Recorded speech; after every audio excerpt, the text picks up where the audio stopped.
Hello and welcome to another edition of Presence, How to Live and Lead Consciously. Sometimes in life, you just get up on the wrong side of the bed, or you wake up and you enter a meeting and you find somebody who is an energy drain. So that's what we're going to talk about on today's show, is how do you identify and how do you overcome people who are energy drains in your life. My name is Holly Duckworth. I'm here with my co-host, Ravi Tangri, on The Power Show. And Ravi, it's great to see you. Good to see you too, Holly. And this is, as we said, we're now into the busyness of the Christmas season. So there can be all sorts of people in the holiday season that some that nourish us, but some that drain us. So both the shows this week are going to be on how do you deal with energy drains. And remember, the Power Show on Tuesdays is 7 minutes. Real core information, quick tips that you can put to work right away. We will go even deeper into the same topic Thursday into our deep dive show. For December, you can get both shows for free if you subscribe to the podcast on iTunes. Just look up Presence or Holly Duckworth or Ravi Tangri on iTunes and subscribe. You'll get it free starting in January. You can subscribe to the deep dive show. The Present show stays free for you. So yeah, in terms of energy drains, that can be something that you don't even realize is happening, but all of a sudden you're going through an interaction and it's like you just go, ugh, and then it's tough to pull yourself out of that, isn't it? It is, Ravi. I think we talk about kind of the two or more are gathered, and there's an alchemy that happens.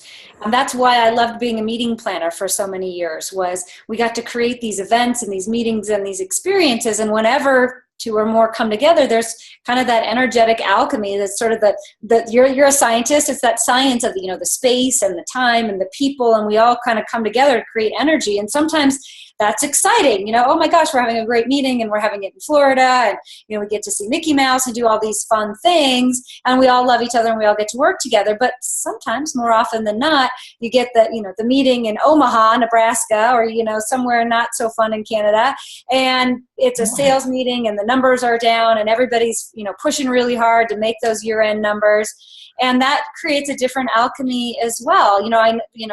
For myself, sometimes there's that alchemy. I'm a single woman with no kids, and I get with somebody who's a mom and who hasn't had a career, and so she has thoughts about me and I have thoughts about her, and then we're not always a match. So how do we take those thoughts, those beliefs, and those actions, sometimes when they're energy draining, and make them a positive experience? Yeah, and it doesn't just have to be in the big, in those big meetings, just on one-on-one. There's some people you meet and you feel amazing and you're energized and you feel really great.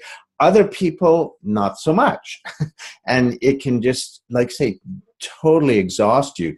And the thing is, I think what you got to look at is, where are you spending your time? One of the things I found is people build a habit, and a lot of people in our society have built a habit of being in conflict or strife or struggle. Sounds silly, but it's back to what you know, because that's what they're used to. So what they tend to do is spend more time with the people who are energy drains and not with people who nourish your energy. So, what we want to get into now is how do you really flip that balance so that you can start to nourish yourself a bit more and spend less time with the people who are draining you. One of our tips, or one of the tips that I'll add to the show, is an affirmation. I spend my time with people who love, cherish, and adore me. I spend my time with people who love, cherish, and adore me. And the more you say that, the more you believe it, the more you create people around you who love, cherish, and adore you. And I know that might sound like funny words for work, but why wouldn't you want to go to work with a place that people really, really adore you, and that you adore them, and you get to work together? Absolutely. And then in terms of getting to that vision, or where that affirmation is taking you, there's a simple practical tip that you can do, which is to create an energy balance sheet. Write down on the one side all the people who are energizing you, who you have positive relationships, you feel great, you look forward to being with them. Then write down on the other side all the people who drain your energy, who make you tired, who make you upset, who get you worked up. Then start noticing write it down in a typical week, how much time you're spending with each person. And I think you might be quite shocked when you add up at the bottom how much time is on each side. And what you want to do, of course, is build more time on the side where you've got the people that are nourishing you. And the question then is, how can you grow? How can you spend more time with the people you have fun with, that nourish you, that energize you? And how can you reduce or limit the time? And we'll get a lot more into this in the deep dive, how you can do it in the work setting, and how you can do it in other scenarios. And there's some relationships, honestly, to be really looking at is not just reducing. Are there people that you need to fire from your life as friends, as whatever? Because if people choose to be there, I totally respect that. I choose not to spend time in that energy, so I move away. It's self-care, and that's critically important. I love that line. People come into your life for a reason, a season, or a lifetime, and it's your job to figure out why. And be willing, when you've figured out why, to let them go on their way, or certainly keep them. You know, there's that other song, "Make new friends, but keep the old. One is silver and the other's gold."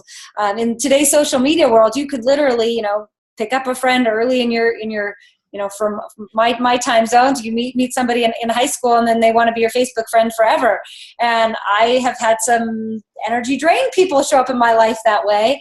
And I have said, make new friends, but let go of the old, and bring in new people. We certainly have a bandwidth that we can't always have everybody in our life all the time.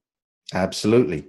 So remember, to get the deep dive show this month for Thursday, go onto iTunes, find us, look up Presence, look up Holly Duckworth, look up Ravi Tangri, subscribe. You'll get the deep dive show for free all through December, where we're going to go on Thursday much more in depth into this.